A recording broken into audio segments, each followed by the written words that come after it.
Hello, everyone. Daniel from DePIN Hub here, and today I have the pleasure to have Luis, the co-founder and CEO of Mawari. Mawari has been building a lot of technology around augmented reality for the past many years, and now they're coming full force and part of the DePIN ecosystem. So, thanks so much for being here. Can you talk a little bit about why Mawari? Thanks. Yeah, excited to be here. It's a very interesting event. First time in Dubai. So why Mawari? Okay. So if we go back in time, my first experience with virtual reality was with the Virtual Boy. Yeah, a Nintendo device that not many people know. I remember, yeah. But that actually did change my life. Like, okay, it prompted my brain too early. So then, finally, I met Takeo, our one of the Mawari co-founders in Japan, and we had like similar tastes in music and in technology.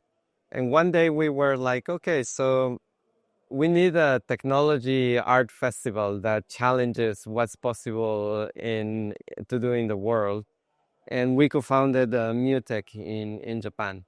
But then after that, we started interacting with these cutting edge artists that like to experiment with new media.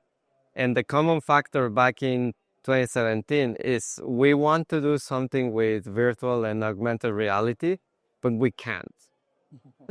And the we can't was because the barrier of entry was very high. Like instead of being a musician and a media artist, you needed to become a programmer, know mathematics, physics, and a lot of other things.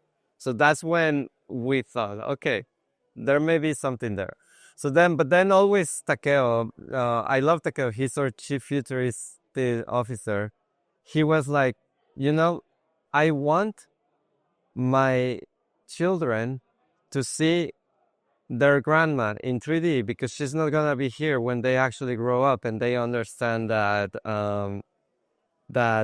she was alive and she's this. So it's like 3D communication and 3D recordings is the future. So it all started like that. Okay, so we will be communicating in 3D because our world is in 3D. It was just about time. So we started with the thesis of, okay, so 2D media is in frames, so this media will become frameless and the whole environment will be around you. So that's the why Mawari, because we saw a need to really make this accessible and try to accelerate it so that it's not just a sci-fi fantasy in the end. It's not like the part of the Star Wars that like Obi-Wan, we only hope, right? Yeah. And then uh, to the point that, okay, now we have a challenge. We need to build this technology.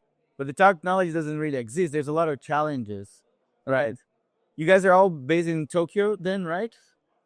No, well, we started a company in Tokyo, yes. Alex, our CTO, spends half of the time in Tokyo, but we have a Canadian office and we also have a US office.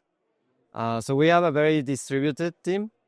And to the other question, yes, it's been quite a ride because, okay, just from the vision to, okay, we need to make AR content more accessible to the moment where I told Alex, okay, well, we need to focus on 3D streaming. A lot happens. And then from that, it was like, okay, Alex took the challenge. We were able to make it happen, but it took 5 years to actually build the full stack. Because there's a lot of things that you need for people like who are listening. When you're trying to use like, AR headsets, there's a problem with drifting, right? I think it's a big issue. You either have also to calculate things on the phones, which heats up, it's low processing, the data is going to die super quick. Right. So what are the things that you guys build that's going to allow, augmented reality and virtual reality to really take the next leap?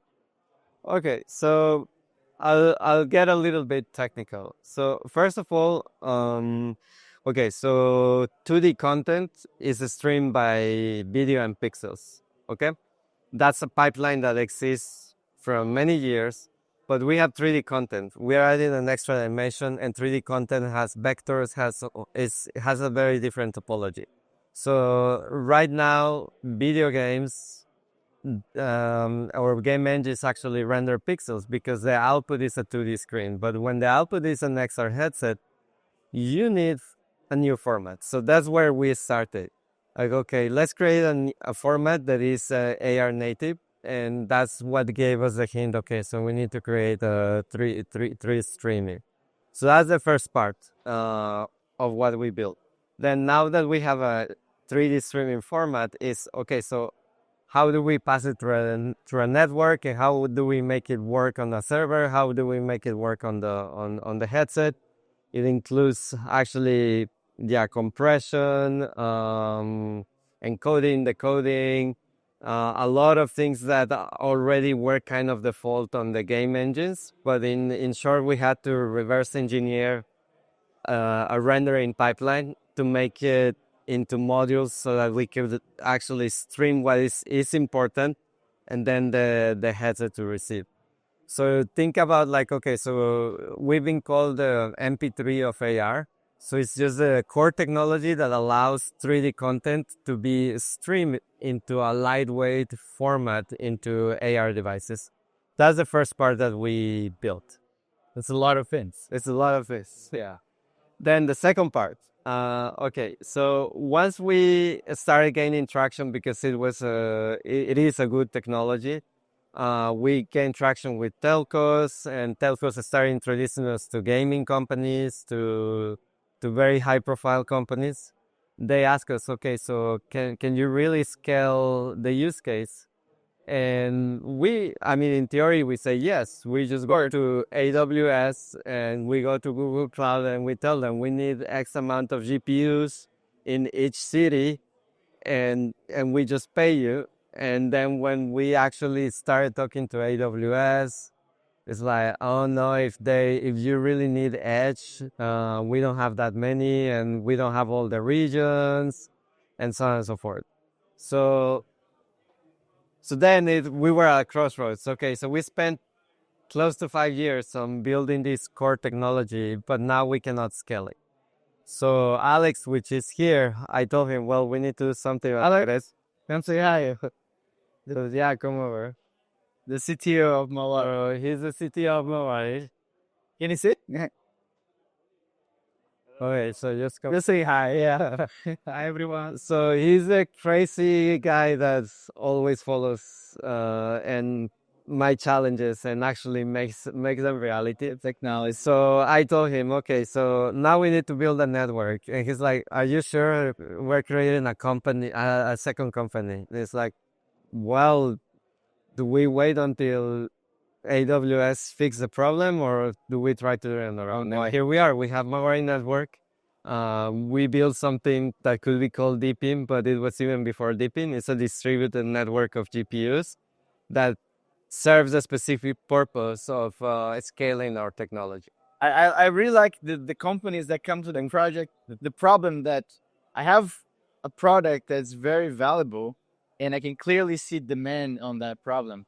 But then just if you rely on traditional infrastructure, there's no way to get the demand, like the scalability that you need, right? Correct. So I think I can imagine how interesting it was. Like, okay, actually we need this decentralized infrastructure. Maybe you didn't think about the name DePIN before.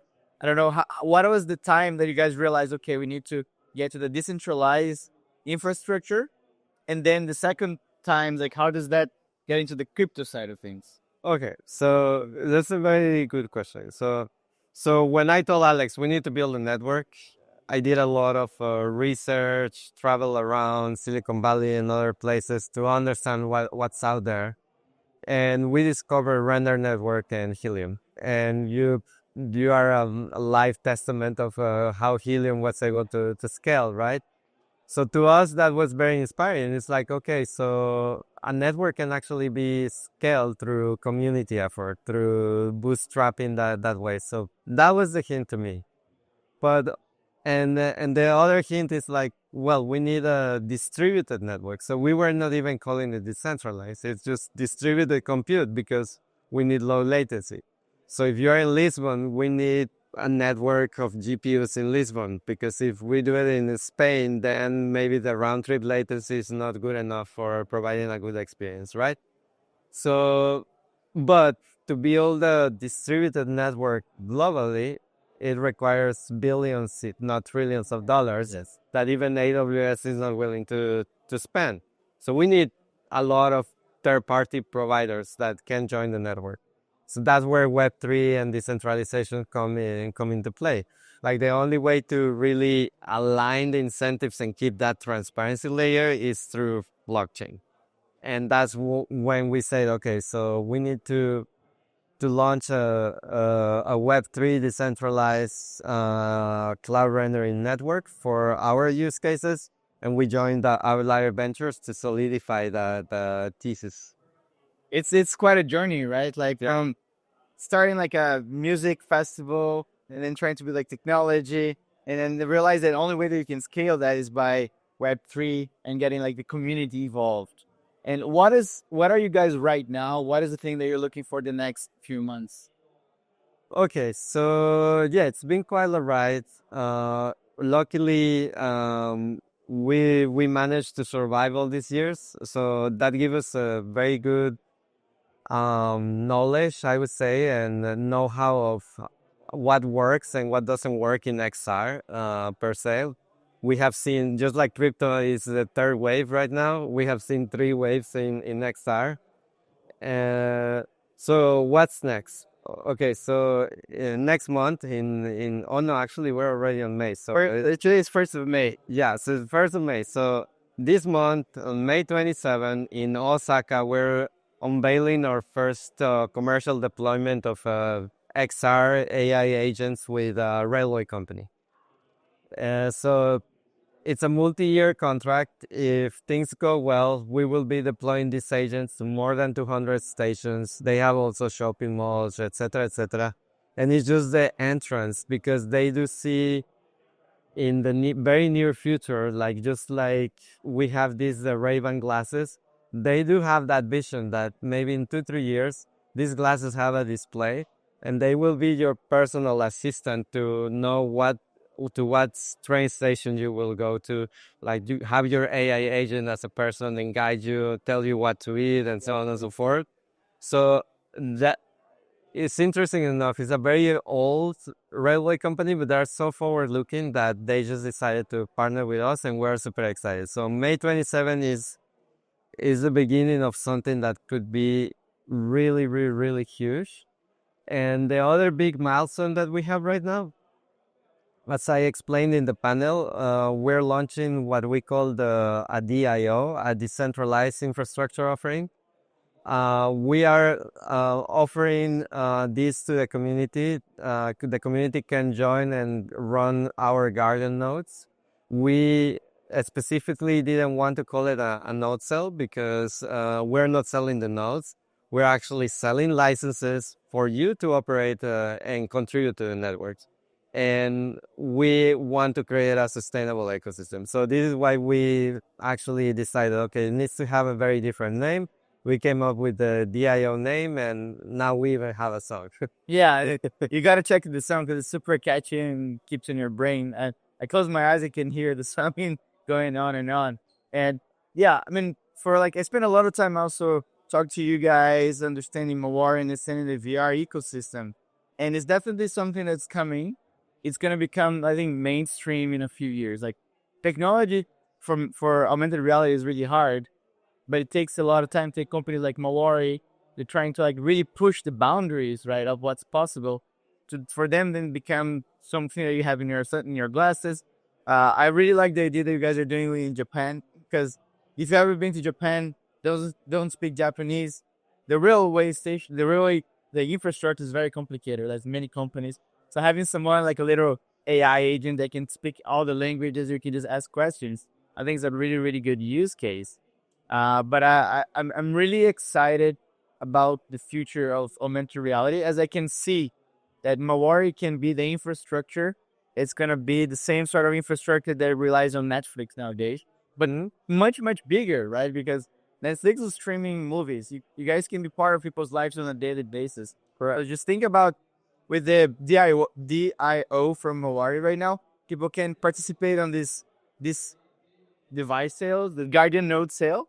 And with that, you can like be very, very, very early on a company that's like disrupting the infrastructure from a very, very base layer and something that I personally believe it's going to be life changing.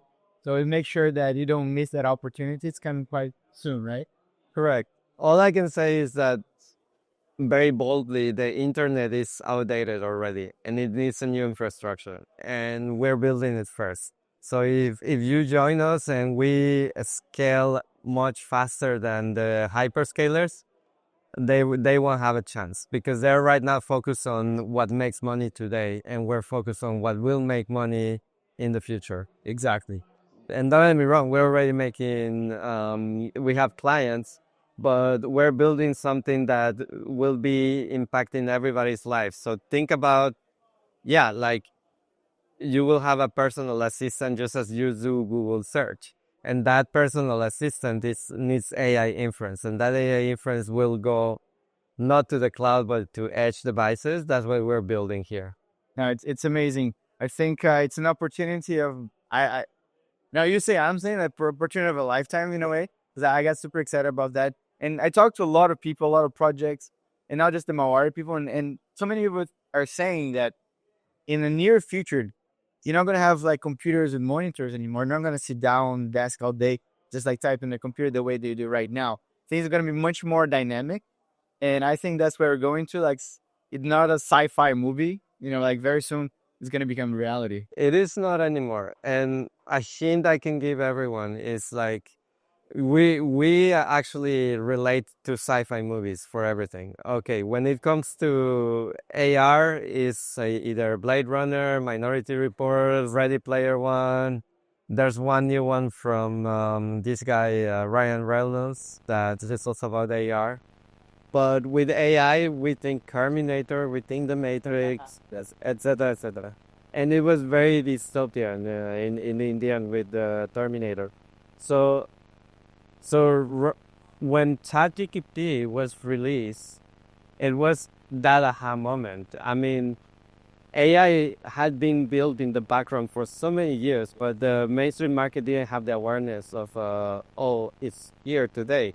They thought about it like a long distant future, and it's exactly the same for XR. Everybody thinks that it's a very long distant future, but I would invite everyone to actually start testing the technology now, and you will realize that we're not that far. Exactly. I think everybody who started paying attention and doing a small amount of research realized that, we are like the same time as like a few months before the ChatGPT released the first model, So it's like paying attention. Also, I like to say that being early means opportunities. But don't sleep on Mawari and other even positive teamwork thing. Where can people know more about Mawari? Well, go to our website, mawari.net, and our official X, Mawari XR. That's where we put the information and the only information. So don't go anywhere of this. Yeah, make sure to follow up with anything else you'd like to tell the listener. Well, stay tuned. We will make a lot of noise with Nyoto, our avatar. She may be actually making a dance contest, so we'll keep you posted. Amazing. Make sure you check deepinhub.io/projects like Mawari. All the links for the projects, Twitter, and everything is in there. And yeah, man, super excited. Mawari, Sure. Thank you. I appreciate it. Thanks, man. Good. Bye, everyone.